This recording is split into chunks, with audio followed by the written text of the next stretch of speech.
Welcome back to Seahawks Coast to Coast. It is Tuesday. Don't forget, it's Tuesday. I don't know if we'll get that many 49ers fans as we did last time because it was Wednesday last time. But this is Seahawks Coast to Coast. I'm Joe Stevens. To my left is ZachTalksHawks. How are you doing? I'm doing good. We got a good one coming down the pipe. I'm excited to talk about it with you. And we finally waited so long. Now it's game day week. Yeah. So yeah, kind of nuts. Who'd have thought we'd be here? We haven't been here. Well, I guess we did. Not in the scenario that we got here. If we're being honest, if we back it up to the beginning of the season, I think both of us thought it was like an 11-12 win team. Surpassed that, and but I guess we're kind of going on the bye week recap, and just what got us there is we didn't lose the games that we were supposed to win. Like, we didn't have that trip up Giants game that we did the year before. We didn't have a single one of them. I mean, other than Tampa Bay, but Tampa Bay was hot at the time we lost to them. So, yeah, it's crazy. They were so different than what they wound up being. But yeah, people forget, like, they were on a roll. Like, Baker was MVP conversation. So was Sam at that point. Like, it was wild. Like, what a time. The NFL season changed so much, and now Seattle's, we're going to talk about it here a little bit. Real healthy. Have a week to prepare. To Shanahan's chagrin, Niners on a short week, and already bitching. I know it was even before the schedule came out. He was complaining about it. So. Yeah, at least. So I posted. Let me see. I've been tweeting like crazy lately. I don't know. Maybe it's because I'm so stoked about the Seahawks. Maybe it's because I like just, I don't know, making my tweeting into the void, basically. Let's see what I said, because there was one 49ers fan that said something. Oh, David Lombardi, so like a legit reporter, said the 49ers will have to play the Seahawks, meaning they'll have to travel on a short week against a rested team. Absolute hardest path possible. And I said, so exactly what the Bills are doing. Like, what? The number one seeds play on Saturday. Sorry, you're not getting screwed. Would you rather have the Texans play on Saturday that just played on Monday? Yeah. It's ridiculous. They're I don't know. It's a little ridiculous. I wanted to say, if you guys are betting at all, maybe go against us on every pick that I made last week was wrong, except for one.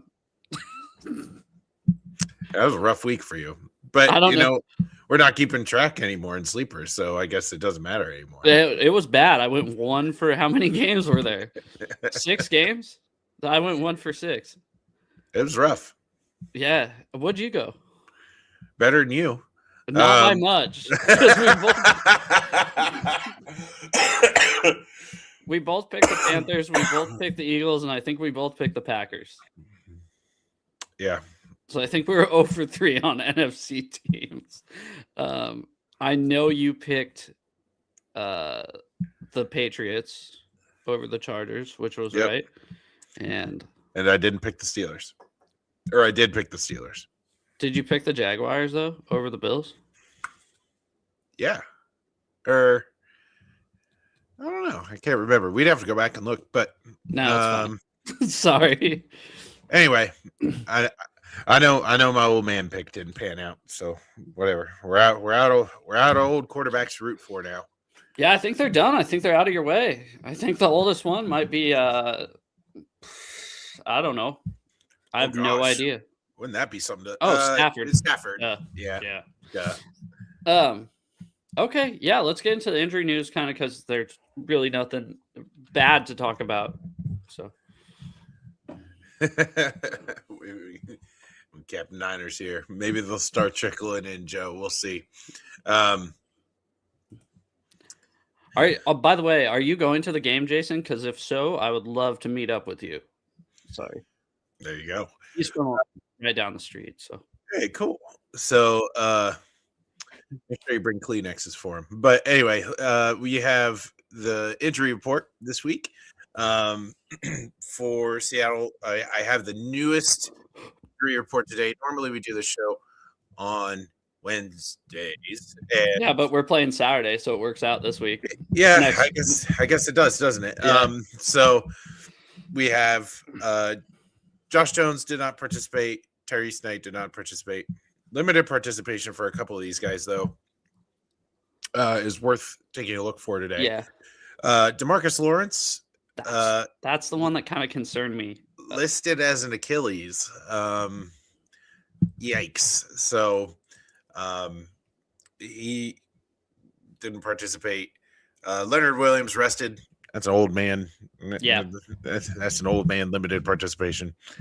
And then Woolen's nursing an oblique, so limited participation. Those two really didn't sit well with me once I read it, because I read it before we came on today, the injury report, and I was going, oh, the Achilles, that one scares me. And then the oblique is another one. Those are like the two injuries that just seem like the Achilles could tear. It's kind of, you just play with it, but until it tears. But the oblique is one that we've seen as Seahawks fans with a couple of guys that you're like, oh man, they'll be right back, and then they're not. So yeah, let's just hope that's all good. They're coming, Joe. They're coming in the chat. They're trickling in. Yeah, just guys I know so far. Good. The real assholes come on your channel. Sorry about that. Well, my post to the group here on Facebook it's pending, so maybe they're not. It's pending approval. So yeah, well, normally it goes up right away. So I'm just waiting now, but yeah, we'll see. Maybe they saw it, because I know that one guy who's super active on here was in our chat. Maybe he's an admin. He's just like holding it back. I don't know. Let's keep going with the injuries. Sorry. So injury report: Jair Brown hamstring, did not participate. This is the Niner injury report. Obviously, Luke Gifford did not participate with the quad injury, and then a bunch of limited participation for a whole bunch of position groups. Year Gross Matos, Penn State legend, limited participation. Ricky Pearsall, wide receiver. Dominic Pooney, the guard. Yeah, he's pretty good too. Big news for them. Fred Warner is... He won't be back this week. He won't be back, but he is in limited participation. Keon White, he is listed as a groin and hamstring injury, limited. Trent Williams, hamstring, limited participation. And D. Winters with an ankle, limited participation. I mean, if Trent Williams plays, if they actually call holding penalties against Trent Williams, I'd be happy he played, because there was a couple plays where he should have been called for holding, including their game-winning touchdown. I don't know. I think did I text you during that? Yes. Yeah. So I think I have it. I have it up right here. So football film analysis said, it's blurry, but Trent Williams holding the absolute piss out of Nolan Smith to allow the go-ahead touchdown, basically. Yeah, I saw that immediately, and I was like, there's no way if he's not number 71, they don't call that. So I guess, being a 9-time All-Pro player kind of helps, but we're going to need him to enforce holding, especially because Boye is probably going to be on him most of the game. Yeah, it's going to be interesting. And I saw the ref crews out for this week, and the crew that we have, at least the lead official, does not have a great track record in officiating Seattle Seahawks games. And 49ers games, I guess. Yeah. I guess he's like very favorable. It's fine. Throw that out the window, though. We're not going to start bitching about that. I mean, if it becomes a problem during the game, I will bitch about it. But the amount of money that's on the line, especially these playoff games for these guys to get called up to referee the next game, they're not going to screw anything major up, knock on wood.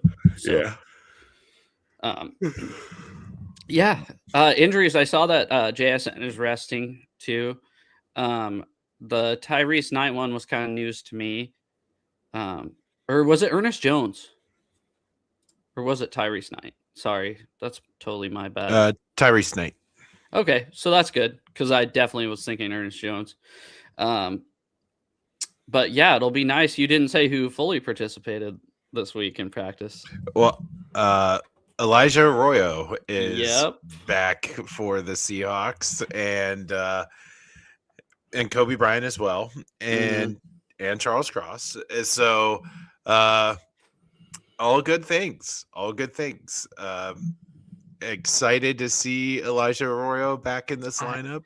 I don't know if he's going to see much if we have the same game plan as last time, because I texted you right before we came on here. I watched the replay the Week 18 Seahawks 49ers game, and I started a couple times that just Eric Saubert and AJ Varner blocking was a key to a few big plays. So I wouldn't mind not seeing Elijah Arroyo as much, but we'll see. Yeah, I think with a knee injury, you really don't want him out in the line of fire.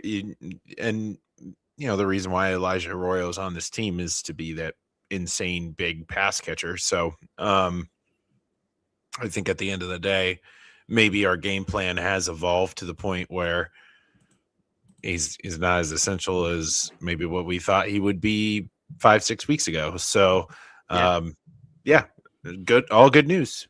Yeah. I guess kind of going into the preview, unless there's anything else injury-wise you want to talk about, obviously Kobe coming back is kind of exciting. We haven't seen him for a couple weeks, but Ty Okada is really, I kind of even wrote that down in the notes.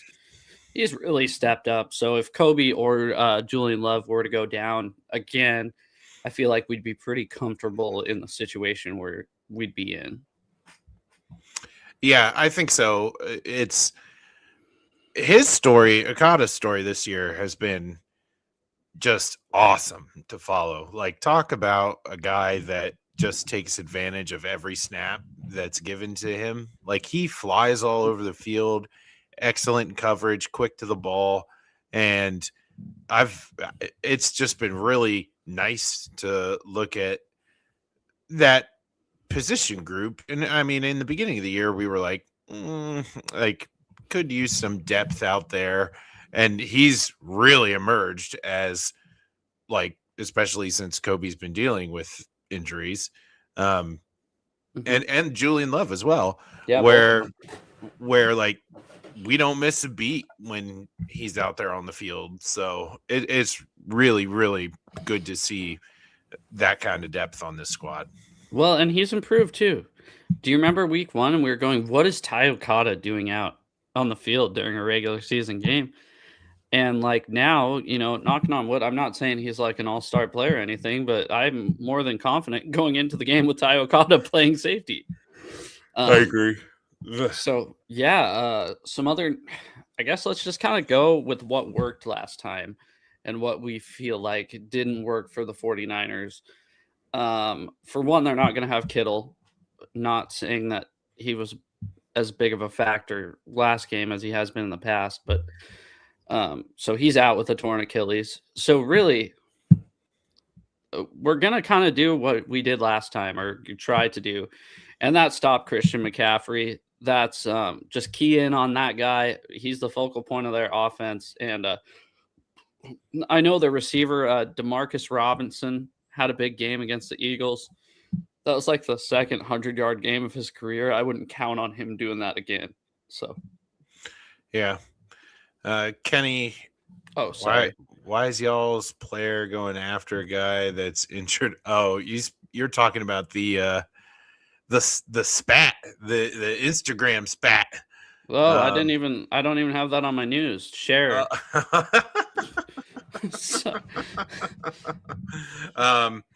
I'll have to pull it up here. I don't want to get it wrong. Yeah. Kenny, it would be foolish, and I don't think the Seahawks are thinking it's going to be an easy game.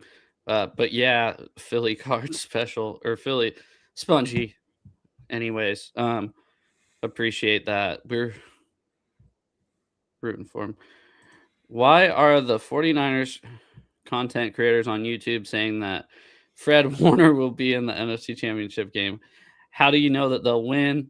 You can't predict the future. I mean, the Seahawks are 7.5-point favorites. I don't think anyone's assuming the 49ers are winning Hawks Nation 24/7.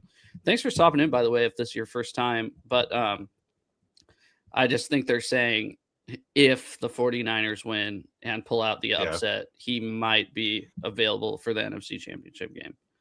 So I thought it was him, but I didn't want to get it wrong. So Uchenna posted underneath Warner's like we're back or something like that.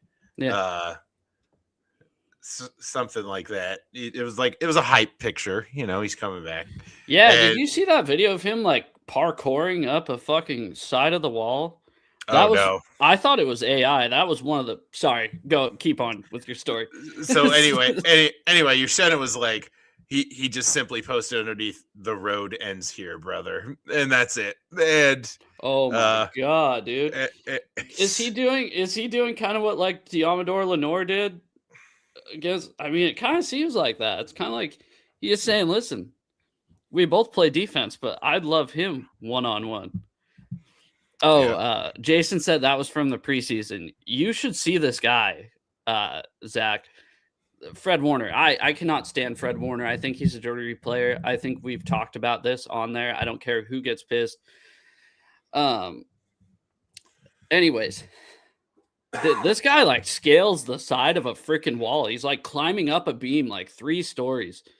And I was like, is that AI? And then it's legit him like doing parkour. And I was like, for one, okay, it's nerdy. but listen, how much do you think he weighs? Like 240 pounds? This isn't that's a lot of dude. Yeah, I feel like parkour. You see some like skinny guys doing parkour. This guy's a freaking linebacker, an all-pro linebacker in the NFL, just scaling the side of a building like a cat. It was pretty impressive. Okay, sorry. So the beef with Uchenna and that's pretty much it. Sick, dude. Sick. Okay, let's get back to the game a little bit. Let's get back to what the Seahawks did well, what the 49ers are going to try to do different. Let's see. Just some big notes I had from the game is just the tackling of Devin Witherspoon and Tariq Woolen in the game was very impressive. And all defensive backs, really.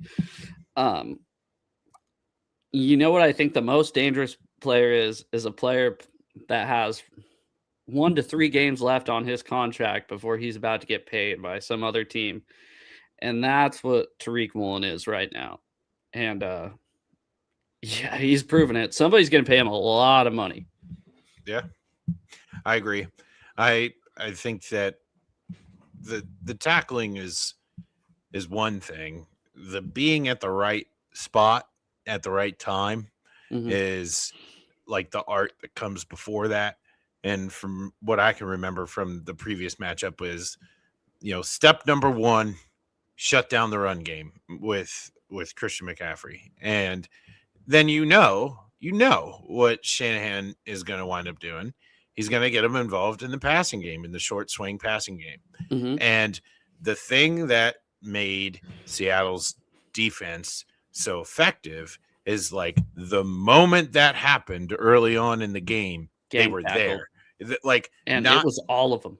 Like, not only is the run game stopped, but we're going to take your best player and go, nope, find another way. Like, you're going to have to beat us another way. And if they do step 1 and step 2, like they did last time in terms of stopping the run and then stopping what will be his go-to thing, the extension of the run, man, like then you open it up for that front four to go wild, and those matchups really do favor Seattle. Well, I starred just in the first quarter. Defense not giving Christian McCaffrey extra yards. And then I also started gang tackling on short passes. Because, I mean, that's what they were doing. Literally. They were smothering the ball carrier. And it didn't matter if it was a run or a short pass. And I think we pulled up, I should have saved him, but Brock Purdy's numbers past 15 yards, and I don't think that's a fluke. I think he's not a good deep ball passer, and I think trying to, limit everything short and make him beat you over the top is kind of the way to do it. Yeah, and the way that snowballs, right, is, okay, now he's forced into throwing it up over the top. Mm-hmm. Well, Seattle plays this defense where all year the story has been they are very effective at pressuring the passer, and with just four, and those long pass plays are gonna take those extra seconds to wind up developing, and that plays right into their hands. But there's so many steps that you have to take in order to force an offense into that situation. And again, it goes back to step number one: you limit the run game, and then make Shanahan go to his bag and eliminate McCaffrey. Eventually, you're going to get to that place like they were before, where he's got to chuck it deep. There are worse long ball throwers in the league than Brock Purdy, but at the same time, there's not too many defensive fronts right now that are as effective as the Seattle Seahawks. So playing right into their hand. And that's another thing is Purdy's kind of quick. And that's one thing the Seahawks do is they squeeze the pocket, right? They absolutely squeeze the pocket and limit his ability to run because these guys go ahead. Well, I just think of that last play in when he's got to have it. It's a longer developing play because it's fourth down and long, and we're not talking home run ball 25-yard down the field, 35-yard down the field. We're talking 4th and 13, and it's still gonna take them a breath to get out there and to hitch back. And what happens? The pocket just shrinks, and he has nowhere to go. And this defensive front has been so good at doing exactly what you said all year long. And it's not one guy. Yeah. Byron Murphy has 7 sacks. DeMarcus Lawrence has 7 sacks, and they lead the team in sacks. We don't, and that's what the Super Bowl Seahawks did. That's what people forget. They had Cliff Averill, Bruce Irvin, Michael Bennett, Chris Clemens, and Red Bryant all on the team. Nobody had double-digit sacks that season. Everybody had a few. And that's one thing that's awesome is this D-line has depth, and I think we talked about that a lot during the preseason, and it's come to fruition all year. Yeah, and the longer the postseason is going to wear for this team, the opportunity in front of them, I think the deeper the rotation you're going to wind up finding. And I know we talked about it a few weeks ago, but the guy like Riley Mills, that kid that we forgot about, he's just chilling. And he plays the run well, really, really well. And we did talk about a few weeks ago, hey, this guy could he could be a big game changer on a strength that we already have. And 5th rounder coming out, making some noise here now in the postseason. That is huge for this team. So I'm excited to see more from him too. Yeah. Who else? I'm going to bring up some other things here, if that's fine with you. Yeah. Kind of just going all over the board. God, Anthony Bradford is bad. There was a play, a first down play to Kenneth Walker, and like I said, you might not remember it because I didn't until I watched it. He pulled to the left side of the line. He just had to. You remember it, don't you? I think I texted you when it happened. I might have too because I was pissed, and it's like he just didn't touch the linebacker. The linebacker had a tackle for loss because you have Anthony Bradford out there going like this. He just had his arms out. Like he didn't start chopping his feet. I mean, elementary stuff. He didn't chop his feet. He didn't have his hands ready. He was just like, oh, shoot, there's a guy right there. I'm going to let him through if I don't clothesline him. And he didn't. And yeah, he's terrible. And I feel bad because I want to like him. Yeah, there gets to be a point, though, where I'm like, I don't have to like you just because you wear the jersey. Like, I have to. Like you do stink. And unless you're Jamal Adams, I really like Stone Forsythe. Yeah, Stone was different. Stone was starting for the Raiders this year. I wrote down that we heavy fullback use. We talked about that last show. How Oots was in the game quite a lot, really giving their fullback a run for his money on who the what. What I say?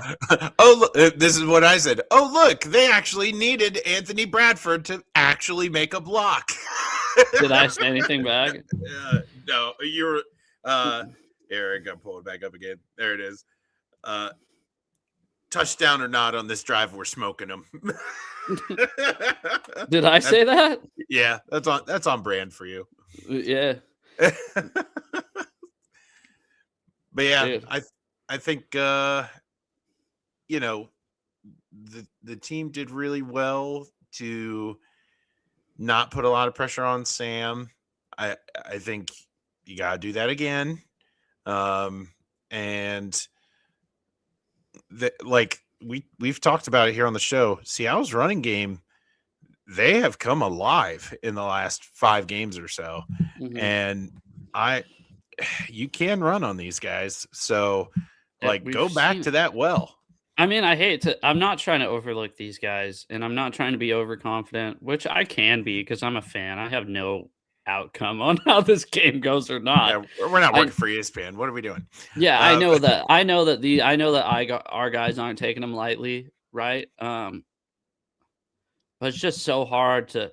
I didn't have time to watch the first game between us and the 49ers, but I kind of just went back and watched the highlights and just seen how more complete this team is. I mean, Eamon Warry got hurt on the first tackle he made in the NFL. He was out that whole game. You remember that? And he was the most efficient player in NFL history. He should have retired and went to the Hall of Fame. Yeah, exactly. One TFL. He tackled McCaffrey for a loss and then got hurt. So, boy.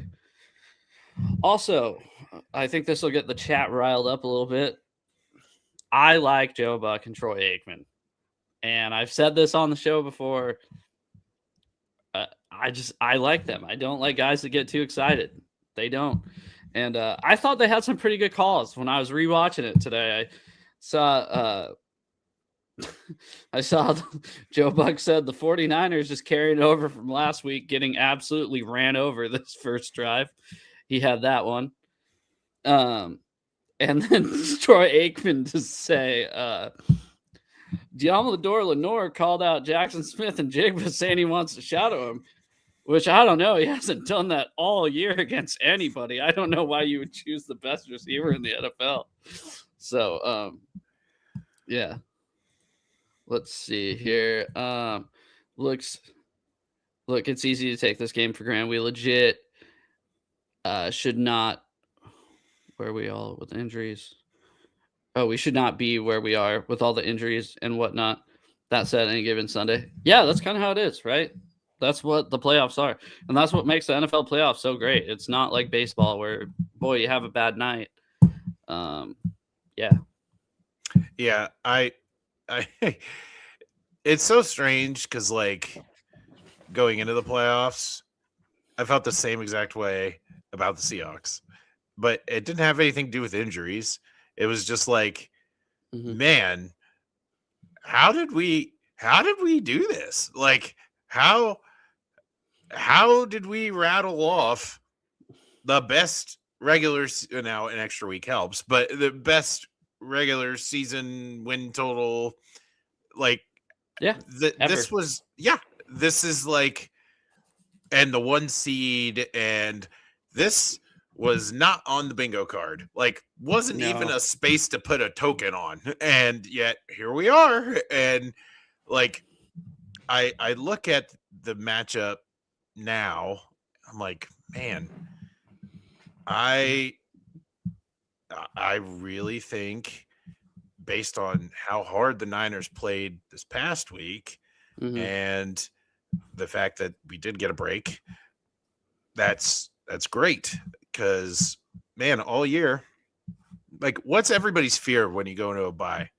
Rust. Well, rust, and you start out slow. Well, guess what? That's been this team all freaking year. Like, that's offensively. That's the MO. Like, you're panicking that nothing's going to click offensively and things are going to be slow and clunky. That's this team. Like, we're like perpetually on a bye week every week. Like, there's no extra fear. Last game we played, and I think we've been bitching about it all year. The offensive game plan has sucked. The script to open up the drive, the offensive script to open up the game has been terrible, and we've all hated it. And we're going, nothing worked. I mean, against Carolina, one of the most piss poor run defenses in football, you go pass, punt on the first drive. Yeah. This game, they didn't overthink anything. And I was happy with that. They said, all right, we're going to put our best guys on your best guys, right? We're just going to basically try to run it down your throat. And they did it on both sides of the ball. We controlled the line of scrimmage, and that's how you win Big Ten football games, as you would like to say. Yeah. Hey, yep. Big Ten, baby. Let's go. Kenny out here. I don't think Sharby or K9. Well, KW3. You need to work on your abbreviations, brother. I was a little confused too, but that's okay. Is a great RB, had both in fantasy, so I know. Look, man, at the end of the day, fantasy does not dictate the effectiveness of players. Now, granted, Seattle's run game hasn't been great for a little while, most of the season, but like towards the end of the year and like the last 5 games, it started off as one got it down, and then the next game the other one got it down, and then both increased production, and that's really been kind of the trend that they've been on. and we've been talking about how this change of philosophy for Seattle has just really worked out, where if Seattle gets in a place where they do get in a shootout and they do have to sling it all the way around the field, they can. But like this knock 'em out, grind it out kind of football, this is what McDonald wanted. Yeah, it tells you what they produce, but it doesn't tell you how many carries they get, how many opportunities they get, how shitty our offensive line was at run blocking the first half of the season. Well, I wouldn't even say the first half of the season. I'd say the middle part of the season. Right? Yeah. And yeah, it doesn't tell you when that production takes place. Guess what? It's you had both of them in fantasy football. None of them did shit all season until your fantasy football league probably ended, because it's been the last five weeks. It's been either or too. And actually last game, it was both of them. So, yeah, I don't know. Like it's widely known. Like they're both NFL starters. Like Seattle has 2 NFL starting quality running backs on their team. And K9's a little bit better. Well, depending on the situation. It depends on what you want. It depends on what you want. Like, and I know I've complained about this to you in the past, and have complained about it here on the show. But like, if you want kind of like the style of Saquon Barkley, where you dodge and you pitter patter in the backfield, and then you try to break it out to the outside every damn play, that's Kenneth Walker. But if you want like the bruiser that goes straight and 3 yards in a cloud of dust, that can be a 7-yard gain depending on how hard you hit the linebacker, that's Zach Charbonnet. And yeah, if they were both morphed together, they'd be the greatest running back of all time because they're so different from each other. Yeah. They can't produce enough alone, only together. That's also a lie. We watched this entire year, and we've been bitching that Kenneth Walker hasn't gotten more carries. It's been a 50-50 split all year. Yep, all year. That's a problem. And Kenneth Walker had 1,000 yards. I couldn't believe it. I was rewatching the game, and they said Kenneth Walker just hit 1,000 yards on the season. I don't remember that. I was like, where did all the yards come from? Because I don't remember him getting enough carries to have 1,000 yards. Yeah, and the reality is like he's such a home run hitter. Yeah. Like, and Charbonnet had 750 yards this year. Yeah, that's wild. Yeah, and we've been complaining about it. They had up until what game was it? The Rams game on Thursday night. That they didn't have a 100-yard rusher since week 3. You know. Yeah. Oh boy. Yeah. That was. Yeah. That was... I have single-handedly revitalized Seattle's running game. It's all right. Yeah. So it's just, it's insane the production that they've had. That numbers wise, the production that they've got out of these guys. And sorry, I feel like I'm arguing against you, Kenny. But the more I talk, the more I realize that like these guys are numbers wise better than what we really think of them as. Like if it's a traditional football team, one of them is getting in this scheme. It's like, Kenneth Walker. It's nothing. It is nothing to see on the end of a scorecard. One gets 15 carries, the other gets 16 carries. And on a traditional team, K9's getting, all of them. 25 and 5. Yeah. And like you double his production every week. But he gets hurt. That's a starting running back. And right there, you said it. I wanted to bring this up. When it comes to their running game, what has been different this year is that I think Let's knock on wood here. I think the coaching staff finally admits this guy's made of glass and we have to limit his carries because he is a weapon. He is phenomenal at his position. It's just for years it's just been availability with him. He sneezes the wrong way and he tears his groin. Like this guy has been chronically hurt. CJ Pro size. Well, yeah, there's always somebody worse out there, but at the end of the day, like this team made from day one, like the declaration of we are truly going to split your carries, and they, gosh darn it, like they have stuck to it. Yeah. And no, that's also false. We have not been up all the time a lot. I mean, we've had to claw our way back into games recently. I mean, Kenneth Walker's biggest run of the year was that 50-yarder against the Rams. We were down 2 touchdowns. So anyways, I do want to get a little bit back to this, if it's okay with you, because I did waste a bunch of time. Sorry. It's our show. We can do whatever we want. It's fine. Yeah, exactly. They're here. Like, yeah. Fuck me. I'm just kidding. I want to give the people what they want a little bit. But, Darnold. Now everybody's saying that he's gonna do Sam Darnold things and see ghosts. That was the perfect game plan for him. Is the fact that they didn't give him a chance to. They gave him high completion percentage throws. He made one throw that if JSN wasn't the receiver that JSN is, and JSN was DK Metcalf, that's an interception. He had Jalen Sundell step on his foot or trip on Jalen Sundell's foot. Could have been disastrous. Charbonnet picked him up. Charbonnet picked it up. And then later that drive, Kenneth Walker had a 19-yard run on 3rd and 17. I did forget a little bit about that. John Lynch didn't seem too happy about that in the box. And I guess, let's see. Darnold scrambled a little bit this game. I don't know if you remember that on 3rd down. And then let's just end it with this. Do you think the 49ers know who Nick Eamon-Warry is now? I hope they do, because if they didn't game plan for him, holy moly. That play works 10 times out of 10 against the Seahawks. That tight end screen, if Eamon-Warry is not there, 9.5 times out of 10, right? We'll say Ty Okada gets lucky one time and sniffs that out. But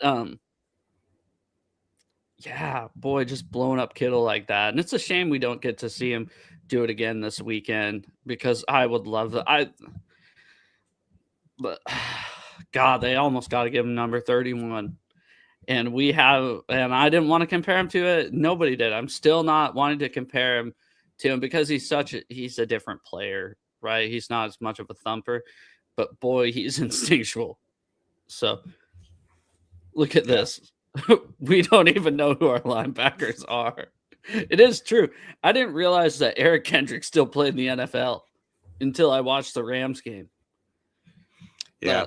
The guy that was at my house is going, didn't we have his brother, that guy that got in trouble with insider trading? And I was like, yeah, I don't think that's Eric Kendricks. And I looked it up and I was like, oh shit, how old is he? Yeah. Kenny out here knocking on some Seattle rushing stats. Not one receiving touchdown, 17 TDs all year total by both of them, 1 rushing TD a game. So while you were talking, Joe, I felt obliged don't apologize. It gives me time to bring up some stats, because let the numbers do some talking to the fantasy guy. Seattle is the 12th best team in the NFL in NFL team rushing touchdown percentage, and they are the 3rd best team when it comes to average rushing attempts per game. So when it comes to using their running backs, they're higher than middle of the pack. When it comes to using their running backs, they're third best in the NFL. And when it comes to running in touchdowns, they're a little bit better than mid-pack. And I don't think that's so bad. I don't think that's the end of the world. And for an NFL where everybody's slinging it across the park, also, sure, let's be that team that we ran on 40% or 47% of plays, and that was most in the NFL. I saw that on a graphic on that game, and I'm like, no way, because we've been bitching all year that we haven't ran the ball enough. So us as Seattle fans, I guess we just wanted to go back to 1960. I do want to say, but he did just come back from injury recently. No, he didn't. He's been playing basically all year. Eamon-Warry's been in basically all year. He was hurt a little bit at the beginning of the year. We joked about, he gets hurt for once a game, but comes back. So. Yeah, he gets nicked up and we all go, ah! And then he comes back 3 plays later. And we're like, oh, okay. Yeah. Got anything else for the preview? What are you looking forward to? Defensively, you got to step 1, step 2. I know we talked about that before. That's really the key to unlock everything else. And then really, when it comes to offensive game plan, I don't think it's too wild to think about okay, the last team we played was these guys, and if we come out doing the exact same thing, we're gonna look silly. They're probably ready for it. So, I don't, as much as the Big Ten heart beating me wants to be screw it, do it, and I don't know if that's going to be. But part of me, I don't know if it's the fact that the 49ers weren't prepared for us running the ball like that. Because even in the second half, you'd think they'd be Robert Saleh, right? you'd think he'd be like, okay, we see what they're doing, let's stop them. And then the second half was just a repeat of the first half. Yeah, I think it would not surprise me if Kubiak came out with like a totally different thing. And it's going to piss us off. Yeah, but you know, you got to like tip the cap to the coach and be like, it's pretty logical to think if you wind up doing the same thing again, they're probably going to be ready for it. Yeah. Yep. Yeah. We just got to control line of scrimmage again. Dogfight this weekend. Yeah, that's what we're hoping for. Okay. Let's see. Anything else you want to get to before we move on to NFL headlines? This is like my favorite segment now because you have like the cool graphics and you talk about random stuff. Yeah, I love it. I don't even remember in which order we're doing. I just want to bring that up for the 49ers fan. There's Trent Williams not getting called holding. It's fine, though. We get to play the 49ers instead of the Rams. Let's see. I want to know what your thoughts are on the national championship game. I don't know if you saw, but for some reason, Indiana beat Oregon, and now all of a sudden, Indiana's cheating. It's weird. Weird how that comes up. What a world we live in where college football world looks at Indiana University and is like, they're too good. That has never been a problem ever. And look, man, I love it. Like I when Penn State winds up playing, Oregon still doesn't know it played a game. Yeah. When Penn State winds up playing Indiana, like I hate Indiana, but I got to admit, like when this playoff started, like, yeah, I was rooting for him, and it is so cool to hear the story of like in today's college football world, all the big names are going other places, and the misfits got to go somewhere, so they all go to Indiana. And I was telling everybody too. I just I hate Oregon, right? Which I learned. I realized I'm like, why do I hate this Diamador Lenore guy so much? Is it because he talks shit and doesn't back it up? And I'm like, oh. That's right. He went to Oregon. Of course he does that. I do want to bring up one thing to chat really quick. Kenny said, yes, there is holding on every play. But usually when it's this obvious and it's going to be a sack if your left tackle doesn't hook a guy like that, it is called. So, sorry. Where were we? Yeah. I'm Indiana all the way, dude. Indiana, whatever. I was big Ohio State last year. Whatever team knocks out Oregon, I'm like, you guys go ahead. You deserve it. Honestly. Thank you. So, I was shocked though that they won the way they did. Like I wasn't. I tried to tell people. Now I know we've been bitching about people doing this. All year about the Seahawks and putting it all on Sam Darnold, right? But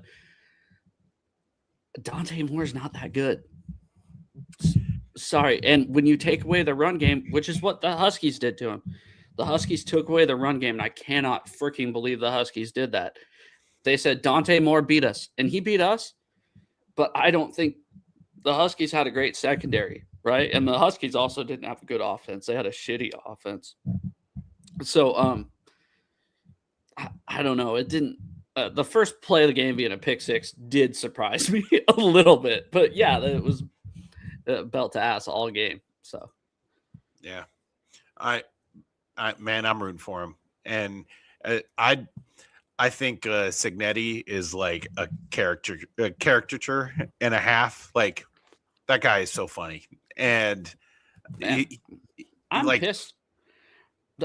I'm pissed he got hired in November of 23. We weren't looking for a head coach in November of 23. We're getting ready for the college football playoff, right? We're like, okay, we got Oregon coming up in the Pac-12 championship. Our coach isn't going to leave us. Why would our coach leave us? It's not like the head coach of Bama is retiring, right? No. Okay, instead we got the fish. Everything's a joke. And then Indiana, but good for them. At least it's a school that, like, literally has never done anything before. Yep. I'm rooting for him. And I will say, because like at the end of the day, like neither of these teams are my teams, and I don't really have like a vested interest. I think college football is better when Miami's good. So I like this is great. And the thing on top of that is all the Notre Dame fans that are griping and complaining that they didn't make the playoffs. Well, the team that you lost out on getting into the playoffs is now in the championship game. So shut up. Yeah. Well, I didn't think Miami would do it. I didn't think so either. And also, I know this game doesn't mean much, right? Because no SEC. If the SEC's in it, it just means more. Yeah. So I was like confused. I'm like, oh, it must not mean much. The last 3 years must not mean much. So Paul Feinbaum's supposed to move out of the country, by the way. He said I don't know. God, Kenny, stop making me argue with you. Lenore fucking sorry for my language again. Lenore freaking grabbed JSN's arm, tugged him, and put the ball at the 1 yard line. That was terrible play calling and a bad play by Sam Darnold for that next play not to be a touchdown. Yeah. Okay, let's move on. Go Hoosiers. I thought this was interesting. I don't know much about the Eagles, obviously. But what I do know is the only thing I wanted to bring up is this will be their 5th offensive coordinator in 5 seasons, which can't be healthy. No, they went from riding in the streets because they lost to riding in the streets of joy because they got rid of Kevin Patullo.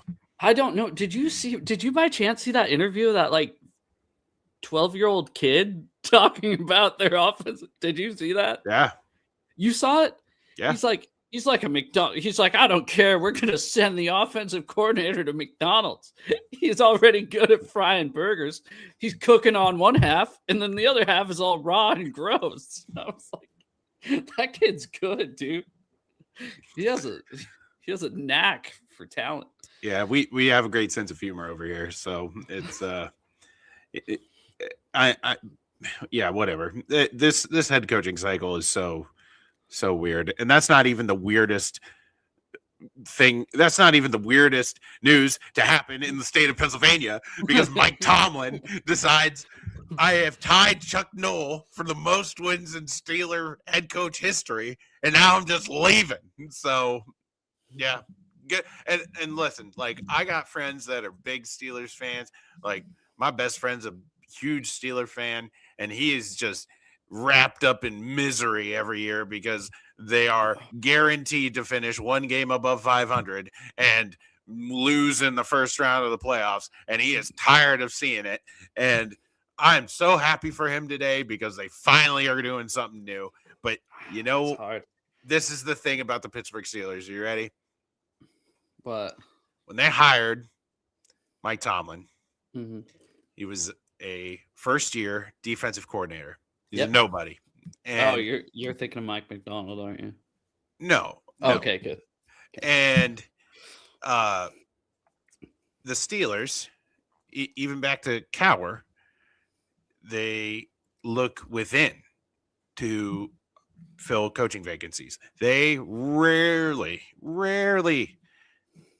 promote from outside in. Well, they have 3. I'm even talking from like coordinator point of view. Oh, okay. Like if you are, a positional coach, you're pretty likely to move up the ladder. Like Steelers really don't go out and get people.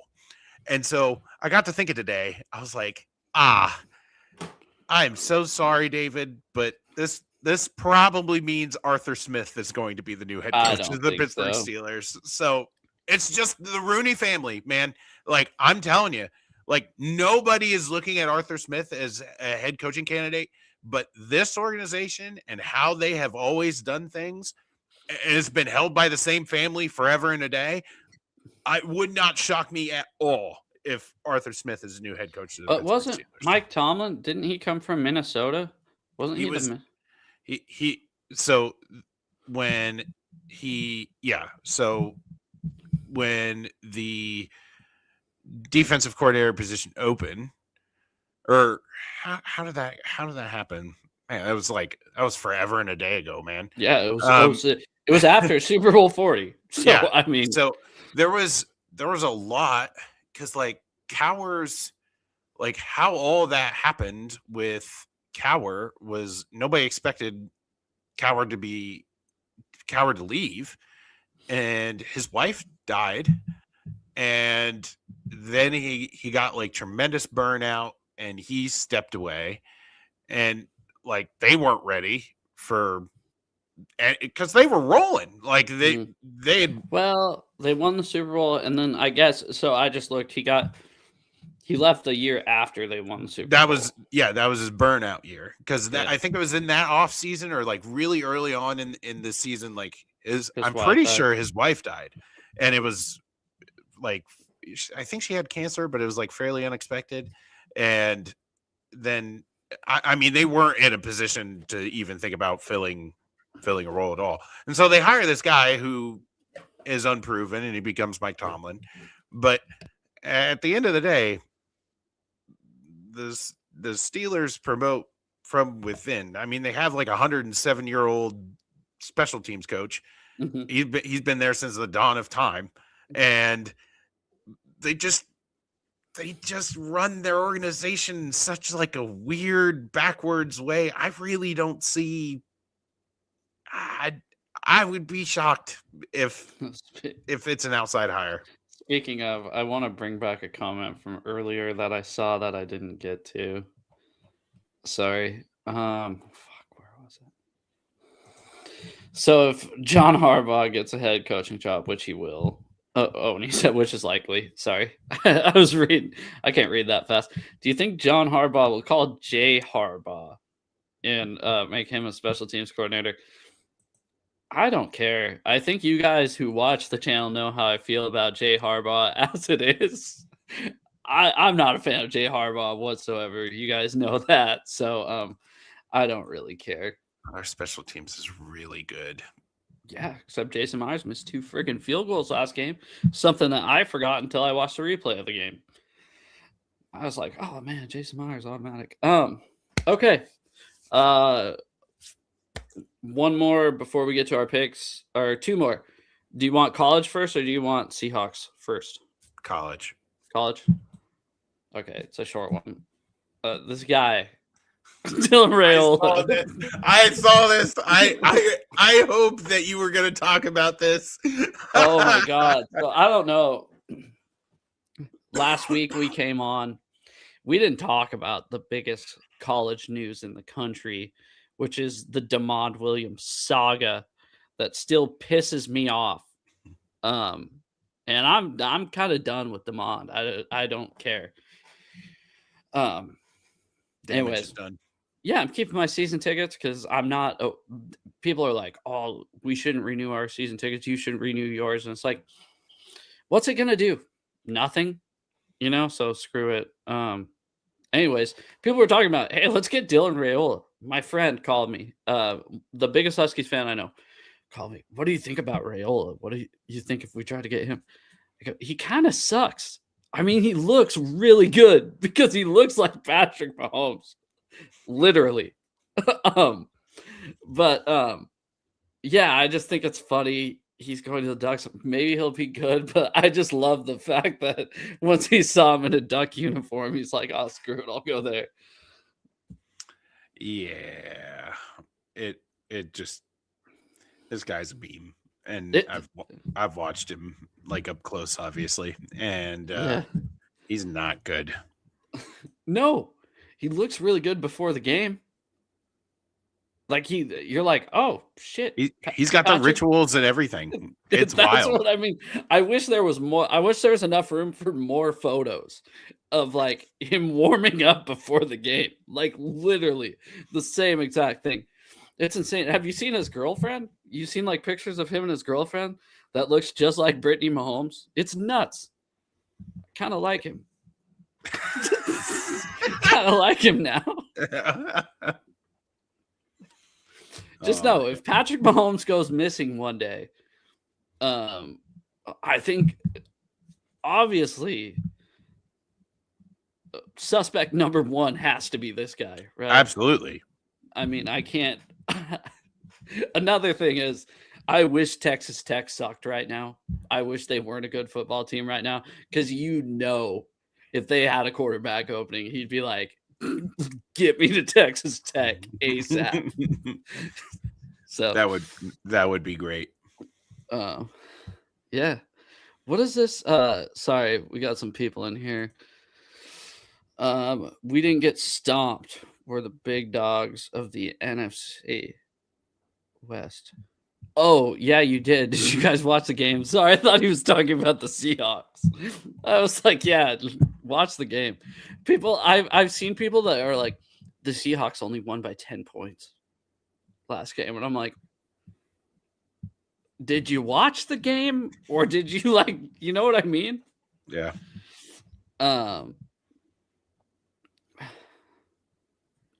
Let's see. Oh, he wants a Niners Bears freeze rematch. I don't. I want to see the Seahawks and the Bears. That's who I want to see. Personally, because obviously I think it's a better matchup for the Seahawks. But if the Bears somehow were to pull it off, I'd be rooting for the Bears. I like the Bears. I think their fan base is kind of they've suffered a lot. So, yeah, you ready for the last bit of news? It's not really news, but I just want your opinion on something. How do you feel about the dark side defense? I think that's the name. I don't think it's the MOB. I think it's the dark side defense, and I love it. You hate it? God. You hate it. Yeah. Why? Because it's too sick for you? It's the freaking Star Wars reference. It's already a thing. Like, that's dumb. So was Doomsday. So was the D-Day. The D-Day defense, the Doomsday defense. Well, they had the LOB, and I think the MOB was great. It worked as the acronym, and it also meant something else if you just said it. I think that was a sick nickname, and now they're leaving it and they're doing this now. So you know what? To be honest, I think this is where the show ends. I think this is fine.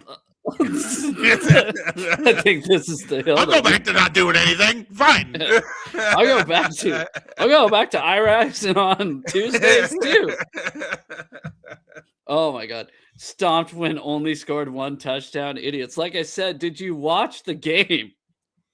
You guys, I'll ask one level-headed person here. One level-headed 49ers fan. How many touchdowns did the 49ers score? I think one less than us. Yeah, I'll ask Jason, because I know Jason will agree, because I know he's not like a troll. Yeah. Say it. Say the quiet part out loud. Yeah, you're not a troll like anybody else. That is a pretty good one. I'm calling the 49ers D the skeleton crew. I mean,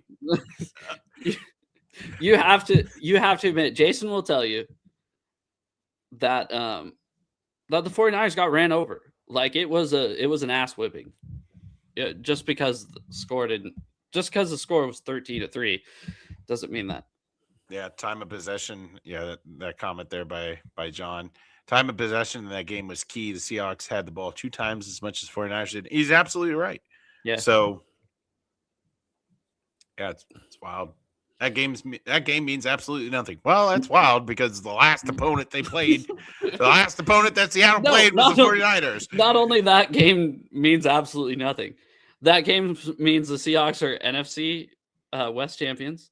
And that game means the Seahawks have home field advantage. Yeah. Oh, look.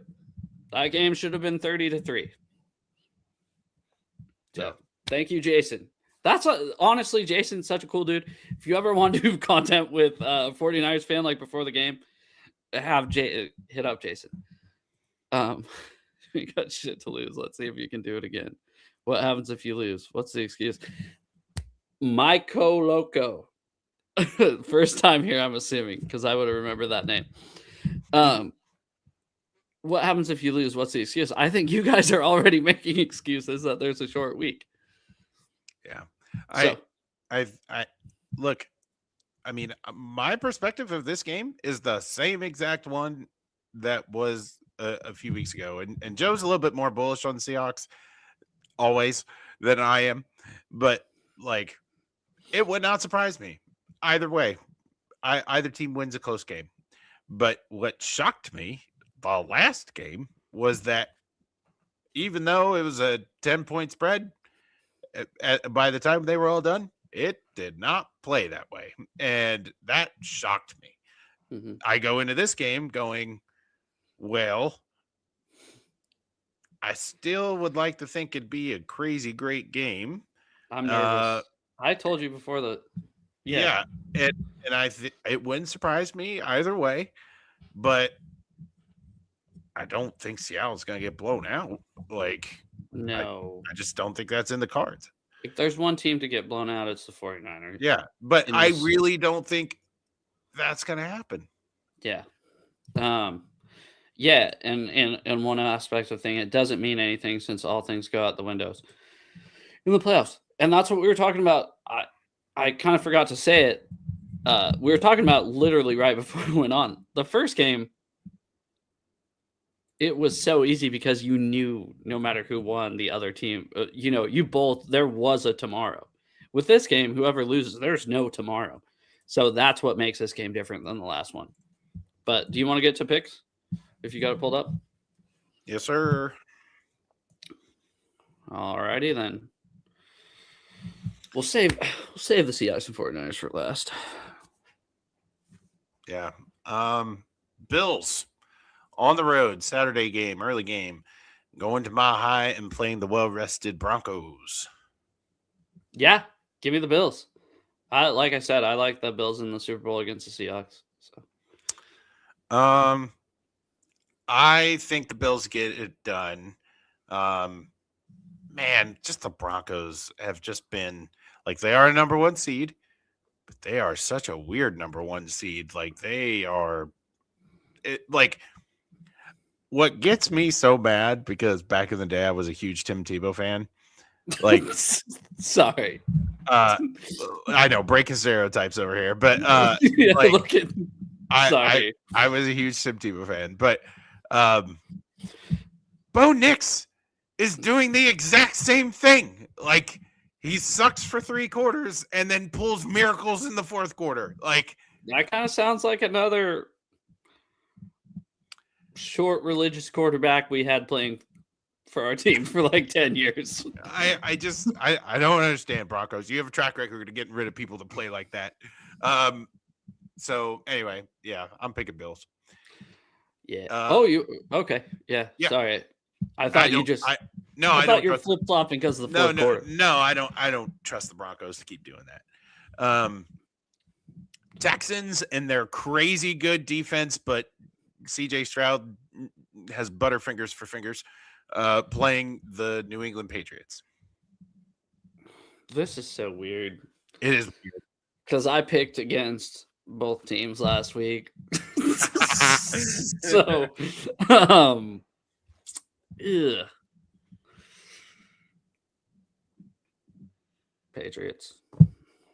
Patriots at home. At home, and I think Mike Vrabel brought a younger Belichick culture to the Patriots. Yeah. And also we talked about, sorry not to go ramble on, but yeah, sure. We talked about guys. We talked about teams firing their coaches and like how it's not the key to all things. How do you think the Titans feel right now? I mean, they fired the coach that replaced him and he's in the divisional round of the playoffs. Yeah. I'm going to pick the Texans. Their defense wins championships, and look,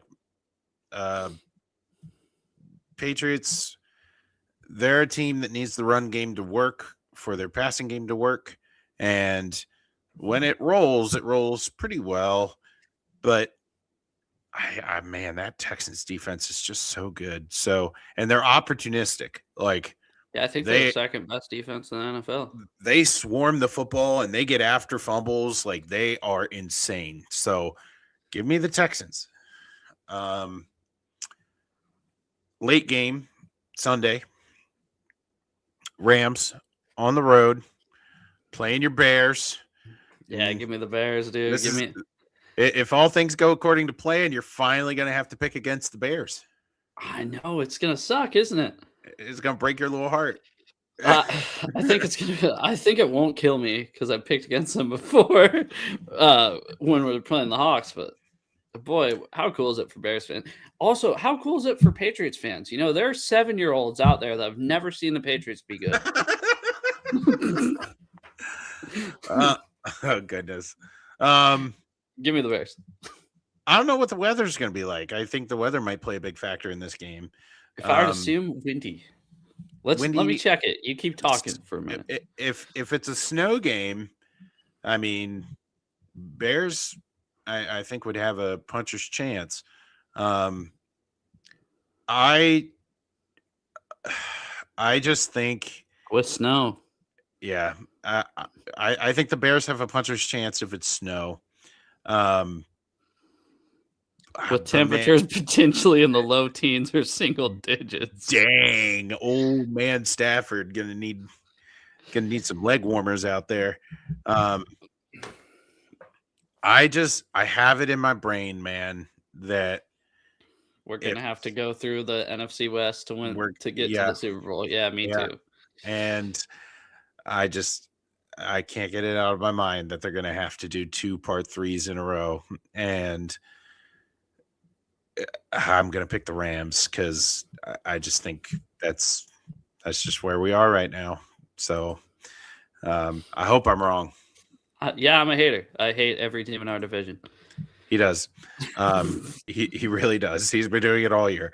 It's worked out great for the Cardinals. I mean, the Cardinals picks I get right a lot. He's been racking them up. Yeah, let's do it. Late game Saturday, 49ers going on the road to play your NFC number 1 seed Seahawks. Give me the Seahawks. Final score you want? Sure. We've talked about why this whole time. I don't think we really need a reason. Give me a 23-10 Seahawks. 23-10. I don't know if it might be score. I might even just pull out like a scoregami score. We'll see. 2-3. And yeah, I'm picking Seattle at home. Now, for those of you that are new watching, you might look at this and you might go, "Hey, these are 2 bandwagoner fans picking their teams because they love their teams." Yeah, but shut up, no. But I will tell you, like, I'm the realist here on the panel, and I don't think you picked against us all year. Oh yes, I have. How dare you? No way. No way. I got the sleeper picks to prove it, buddy. We documented those. I think Seattle winds up winning this 19-13. Oh, I hate that. That's weird.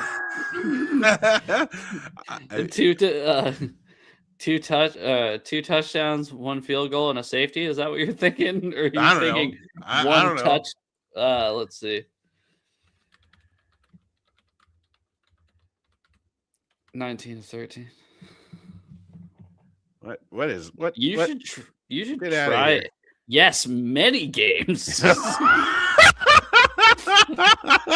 I love it. Yes, many NFL games. Okay. Yeah, dumbass. I stand corrected. All right. Well, there you go. What if it said idiot? Stop talking. I mean, it might as well. It just, I feel persecuted. Like AI coming at me aggressive. Okay, well, 19-13. There you go. Yeah. Because many NFL games have finished 19-13. Yeah, many. It most recently happened in 2023. Yeah, I love it. We'll be back here next week, win or lose, right? So yeah. Hot takes? Oh fuck, hot takes. Oh, hot takes. Oh. Hot takes. You I can't use your Bills one. Yeah, I know it sucks because I was gonna say I think all the home teams win, but I think the Bills are gonna win. You know what? I'll do a hot take kind of out of nowhere because I don't actually believe it, but screw it, I'll say it. I think Sam has 3 touchdown passes this game. Wow. Yep. Okay. To the Seahawks. To the Seahawks. Knock on wood. Okay. Isn't including pick sixes. My hot take for this game, I think I have 2. I think Christian McCaffrey's held under 50 yards rushing, and I think Julian Love gets a pick 6. Hell yeah, I like it. One touchdown that the Seahawks are going to score, according to you. Yeah. Yep. I think I said 23-10, so I think we're going to score 2. Check that out. Yeah. Well, yeah. What are you doing over there? Your math out here. Yeah, I think we're going to score 2 touchdowns, 3 field goals. I love it. So, all right. Well, got anything else for us? No. Thank you all for. My hot take. Ooh, look. It's not CMC you got to worry about Saturday. It's Robinson. That guy did get shot and came back, so he is very resilient. Yeah. 31 Seahawks. So I don't know if you saw Skip Bayless going absolutely dumbass on Twitter during the Seahawks 49ers game. Did you see him? I think we talked about this last week. He goes, my favorite comment, he goes, if that pass wasn't intercepted because Christian McCaffrey dropped the ball, that game would have been totally different. And somebody commented, yeah, it would have been 13-6 instead of 13-3. So, yeah, well, I think at the end of the day, it's going to be a good game. And I was really impressed with Wild Card Weekend, minus the last game. And I think we're going to have really competitive games again this weekend. So, yeah. What was the first game again? The first game of Wild Card Weekend? Yeah, because that was the only one that sucked. I can't even remember who it was. Oh, no. The Steelers. At the end, though. At the end, it sucked. It was competitive for most of the game. Okay, well, I mean, to each their own. I think that game was... It was boring. Then by definition, it wasn't a good game. It was close, though. So you're telling me that the Rams-Panthers game was bad? No, I'm a dumbass, dude. I definitely thought there was one before that. Yeah, the Chargers-Patriots game, again, wasn't entertaining, but you probably think it's a good game. So if you thought the Texans-Steelers were good for 3 quarters. Kenny, what a dumbass. No, Brian Robinson didn't break into anybody's house. Someone broke into his house. He's like, what a dumbass. Now I don't like him. No. Yeah, and not his fault. It is nuts that the 49ers do have 2 notable players that got shot. Yeah. If I had a nickel for every time that happened, you'd have cents, dude. You'd have a dime. I'd have 2 nickels, which is a lot, but if I had a nickel for every time Ken Hamlin fractured his skull outside of Cowgirls after the Seahawks game. Do you remember that? No. Shut up. Nope. You know Ken Hamlin? Yeah. Yeah, during our Super Bowl year, 2005, he went to a bar after the game, got in a fight, and he fractured his skull. That's why he was out half the season. Well, there you go. Yeah, that's why Marquand Manuel played such a big role in the defense and Jordan Babineau. Oh. The more you know, dude. Yeah. Yeah. Hey, you're quizzing me on when Mike Tomlin gets hired and 07. I was wrong. I thought 06. Hey, who's the longest tenure coach in the NFL right now? I Googled it before because I couldn't think of it. And it's not that long. By the way, Mike McDonald is like middle of the pack in tenured NFL coaches now because he's been with the Seahawks 2 seasons. Would it be like Andy Reid? Yep, it is Andy Reid. Yeah. And you know who's second? Shanahan? Yeah, Sean McDermott, Sean McVay, and Kyle Shanahan. Yeah. I was like, this is sad. How crazy, and sorry guys, we're going off the rails here, but maybe you guys can chime in because we can talk about head coaches and stuff. But how crazy is it? The AFC North bloodbath happens, and Zach Taylor is the one that stands alone. Like, I didn't even think about that. How is he the only one left? Sorry, I read the comment. Would you rather be shot or stabbed? No threat implied. Yeah, no. For a second, I had to like read the comments up top because I was like, "Oh shit, is something going crazy up top?" Like, dang, we gotta get mods in here. What are we doing? My favorite is the fact that Stefanski got fired from the Browns, and he's like a hot name on everybody's head coaching board. You know what's actually crazy is all three of them that got fired are like hot names for head coaching candidates. It's like, I hope they go and coach the others' teams. I don't know if you saw the Ravens owner said something would be cool. I should have screenshotted that, but I didn't read the article. I saw the clip like an hour before we went on. Actually, he was like, "What? Like they got rid of him?" And then he was like, "Yeah, I don't know." He's like the whole chest bump thing and the kiss to the camera. He's like, "I've loved Mike Tomlin for like 18 years. Like I think highly of him, but I think that might disqualify him. We'll have to see." And I was like, sick, how sick would that be if all the AFC North coaches just went whoop and Stefanski, I wouldn't really care about. But if Harbaugh and Tomlin just swapped, that'd be awesome. That'd be the craziest episode of Live Swap of all time. The other thing, and chat, I don't know if you guys knew this about Mike Tomlin, is that since he did not get fired. Oh, I saw that. Do you think? Yeah, he stepped away, which means the Steelers still own his rights for 1 year. And it's similar to like the Sean Payton saga of even if he like steps away for a year and comes back, because a lot of people are thinking like he's going to go to TV, he's going to pick up Terry Bradshaw's slot, and he's going. Yep. And that's I'd rather see him with Cower on CBS because I already hate CBS. I don't watch NFL on CBS. So go ahead. Sorry. And so like that's the prevailing rumor of what he's going to do, and then he'll come back the next year.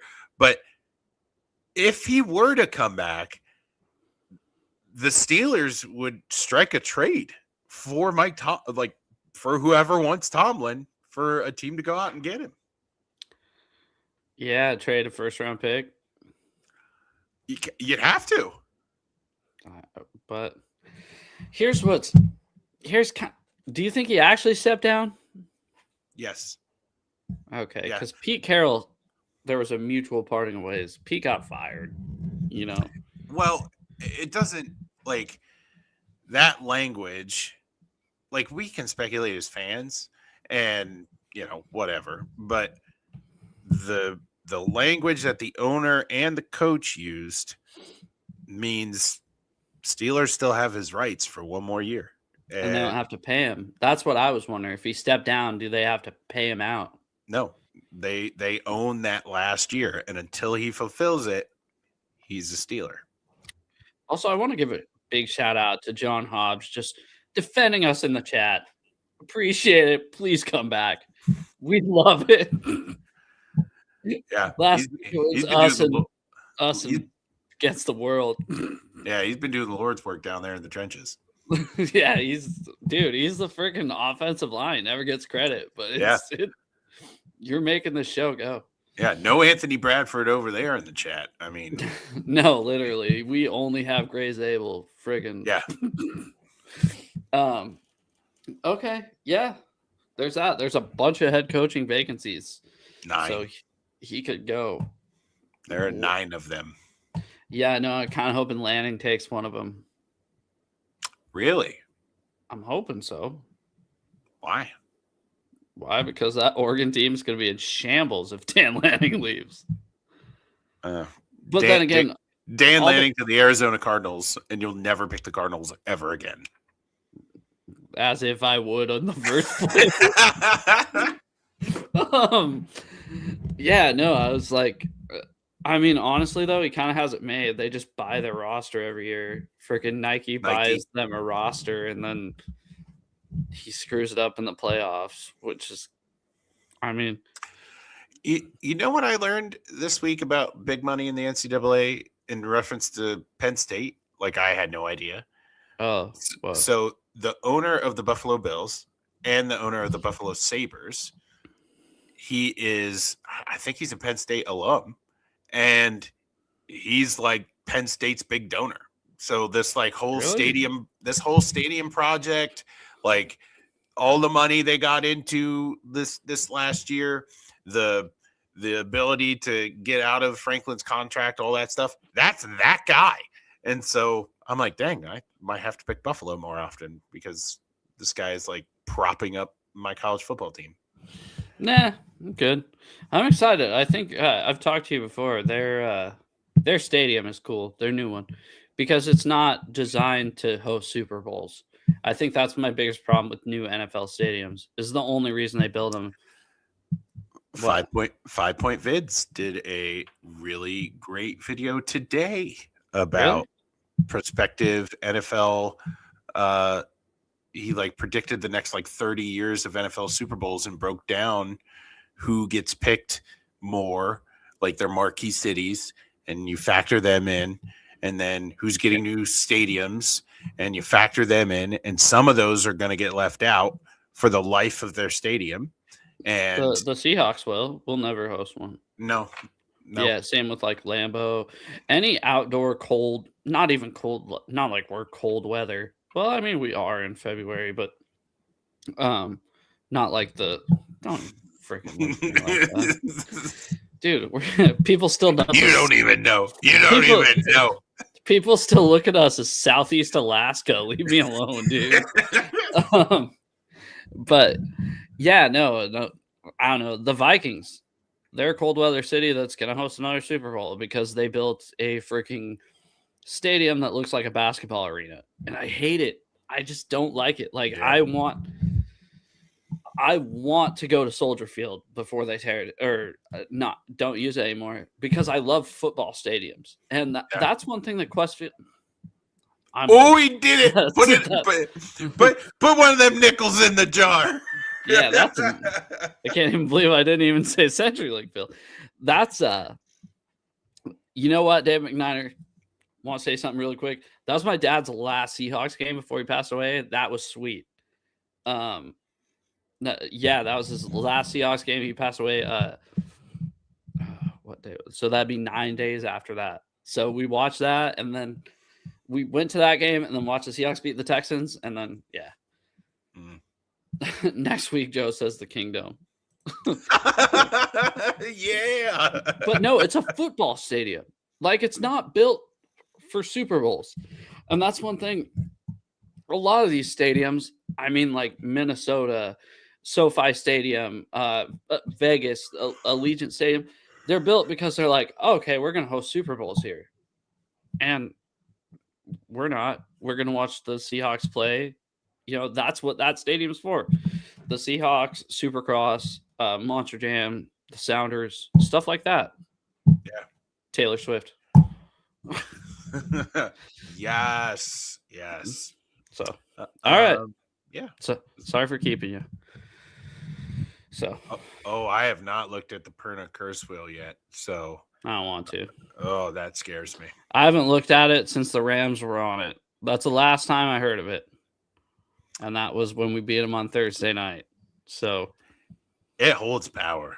It does. I swear to gosh, dude. Freaking like every like once every 6 times it works. Well, I mean, for a while there, he was cranking them out. Like last season, or maybe it was 2 seasons ago. There was one point where I was watching it, and I love that guy, dude. He is so freaking awesome. Yeah, because he's just.